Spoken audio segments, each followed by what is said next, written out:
आज यानी 31 अक्टूबर को सप्ताह के आखिरी कारोबारी दिन बाजार की काफी कमजोर शुरुआत हुई। शुरुआती मिनटों के बाद बाजार बढ़त बनाते नजर आए। सेंसेक्स 175 पॉइंट्स ऊपर उछल गया था, वहीं निफ्टी भी 40 पॉइंट्स के करीब तेजी लेकर 25,900 के ऊपर पहुंच गया था। ओपनिंग के वक्त आईटी और मेटल शेयरों में बिकवाली के बीच सेंसेक्स 106 पॉइंट्स नीचे गिरकर ट्रेड कर रहा था। निफ्टी 44 पॉइंट्स नीचे गिरकर 25,833 पर था। इसके अलावा बैंक निफ्टी भी गिरावट का शिकार हुई। इंडेक्स 90 पॉइंट्स लुढ़क कर 57,943 पॉइंट्स नीचे आ गिरा। ऑटो सेक्टर्स में थोड़ी बढ़त दिखी। निफ्टी 50 पर Eicher Motors, Maruti Suzuki, TCS, BEL यानी Bharat Electronics Limited, Bajaj Finance, Coal India top gainers थे। वहीं NTPC, Max Health, Cipla, Hindalco, Tata Steel, IndiGo में सबसे ज्यादा गिरावट दर्ज हो रही थी, यानी ये आज के टॉप लूजर्स रहे। लेकिन बाजार के इस उतार चढ़ाव के माहौल में अगर आप शेयर बाजार में एक ऐसी स्टॉक की तलाश में हैं जिसमें दमदार ग्रोथ की संभावना हो, तो ये खबर आपके लिए जरूरी हो सकती है, क्योंकि यहाँ हम आपको एक ऐसी कंपनी के बारे में बताने जा रहे हैं जिसके मजबूत फंडामेंटल्स के बाद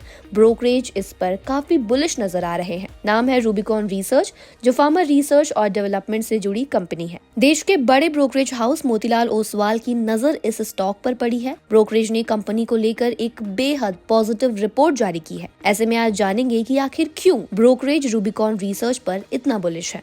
मोतीलाल ओसवाल ने रूबिकॉन रिसर्च पर कवरेज की शुरुआत की है और इसे बाय यानी खरीदने की रेटिंग दी है। ब्रोकरेज के अकॉर्डिंग स्टॉक में बेस केस में 22% तक की अपसाइड यानी कि उछाल देखने को मिल सकता है। वही बुल केस यानी अगर बाजार और कंपनी का प्रदर्शन बहुत अच्छा रहता है तो स्टॉक में 54% तक की जबरदस्त तेजी की संभावना है। मोतीलाल ओसवाल की रिपोर्ट के अकॉर्डिंग रूबिकॉन रिसर्च मुख्य रूप से रिसर्च और डेवलपमेंट यानी कि R&D पर केंद्रित है, जिसका खास फोकस रेगुलेटेड मार्केट खासकर अमेरिका के बाजार पर है। कंपनी ने पिछले 3 सालों में लगातार बेहतर फाइनेंशियल परफॉर्मेंस दिया है।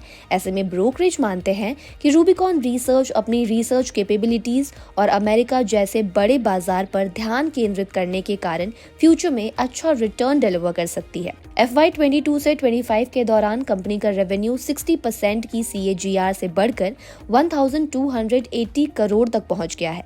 FY 2022 में 39.2 करोड़ के ऑपरेटिंग लॉस से उभरते हुए कंपनी ने FY 25 में 19.9% के मार्जिन के साथ 250 करोड़ रुपए का एबिटा दर्ज किया है। FY 2022 के 67.1 करोड़ के नेट लॉस से पलटकर कंपनी ने FY 25 में 130 करोड़ रुपए का नेट प्रॉफिट कमाया है, जबकि FY 25 में कंपनी का ROE 29% रहा, जो इसकी मजबूत प्रॉफिटेबिलिटी को दर्शाता है। मोतीलाल ओसवाल की माने तो 43% की मजबूत इनकम CAGR FY 25 से 28 और 30% प्लस ROE को देखते हुए रूबिकॉन रिसर्च को प्रीमियम वैल्यूएशन मिलना चाहिए। ये कंपनी फार्मा सेक्टर के दूसरे सभी कंपनीज की तुलना में ROE और इनकम CAGR मैट्रिक्स पर कहीं ज्यादा आगे है। इसलिए रूबिकॉन रिसर्च को सेक्टर के मल्टीपल पर 30% प्रीमियम देते हुए 35 गुना के मल्टीपल पर रेटिंग देने की सिफारिश की गई है। बात करें रूबिकॉन रिसर्च की लिस्टिंग की, तो IPO को निवेशकों ने काफी सपोर्ट दिया।